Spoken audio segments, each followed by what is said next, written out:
Hey, church family, thank you for taking just a second to come and check out and see what's going on in the life and the heart of our church. I will keep this short. There's really not a whole lot going on when it comes to, day in, day out ministry. When we get into the fall and things like that, things really begin to drastically slow down.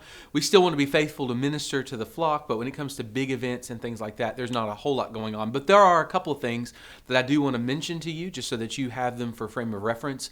This Wednesday night, everything is going to be on site at 6:15 here at Coral Hill. We're going to have stuff in the Kids Zone for kids. We're going to have worship and study in the student wing, and then our adults are going to be continuing a series that Pastor Ray introduced last week on biblical paradoxes. These statements that you find in the Bible of if you want to be first, you must be last. If you want to be the greatest, you must be a servant. These what seem to be upside down statements. We're going to be spending time over the next several weeks, over the next 9 weeks, really building upon those, talking through those biblically, talking about, what's ultimately the point that it means to be a follower of Jesus when Jesus makes those kinds of statements. And so that's on Wednesday night. You won't want to miss it. It's going to be great.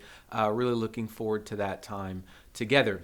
When it comes to our student ministry, if you're a parent that has a child in the student ministry that's 7th through 12th grade, we have been reaching out to parents and students over the last several days.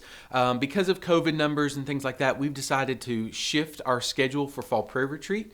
Instead of offering the retreat on October 4th, 5th, and 6th at Pine Mountain State Park, we are shifting that to just October 4th. So we're going to do a Fall Prayer Retreat day. And we're going to meet here at 9:30 in the morning. We're going to worship together, fellowship together, have lunch together, and then we're going to go canoeing throughout the afternoon together, come back, have dinner together, worship together, and be done. And so we wanted to provide an option that was still a whole lot of fun for students, but that was a safe option for students. And so if you have any questions about that, you can contact me. You can contact the church office and we'll get you the information that you need. The thing that you do need to know is that if your child has signed up but has not communicated to me their plan, if they plan to be there on the 4th, they need to do that before Friday. And if your child has not signed up yet and wants to be a part of that, they have until Friday to do that. And after that, we just have to submit numbers and things like that. And so that's really student ministry oriented. And but the last thing that I have for you is what we introduced on Sunday and has been kind of talked about, here and there over the last several weeks, and that's Get in the Zone Sunday. Get in the Zone Sunday is a special one-time offering that all the funds will go directly to the Kids Zone construction project.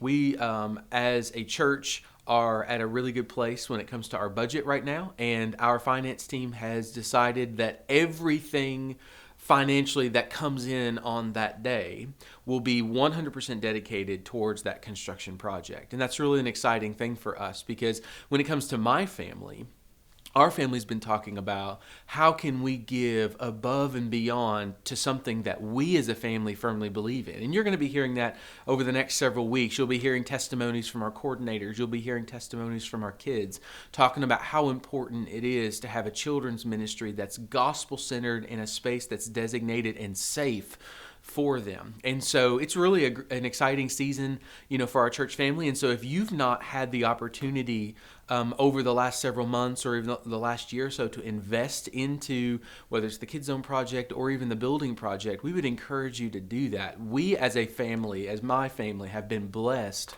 just by faithfully, giving to that and being able to see that what we're investing into is kingdom business. It's not about a building. It's never been about a building for us. It's never been. It's always been about the kingdom. It's always been about Christ. And so this is a way for us to invest into the kingdom, to invest into our children. And so we would just ask that you would pray and ask the Lord, Lord, what do you want us to do on October 25th? October 24th. How would you like for us to give? How would you like for us to partner with Coral Hill in this way and be a part of that larger church family in that way? And so really that's all I've got. You're going to be hearing a lot about Getting the Zone Sunday over the next several weeks. And then there's just things that will be going on here and there as we get into the fall. But just know that we're praying for you. We're praying that you're staying safe. Be wise. If you don't feel well, then, we fully understand, that you just need to stay home and you can watch us online. But if there's anything that we can do for you or your family, we're praying for you guys. And so thanks for checking out this week's update, and we'll see you guys soon.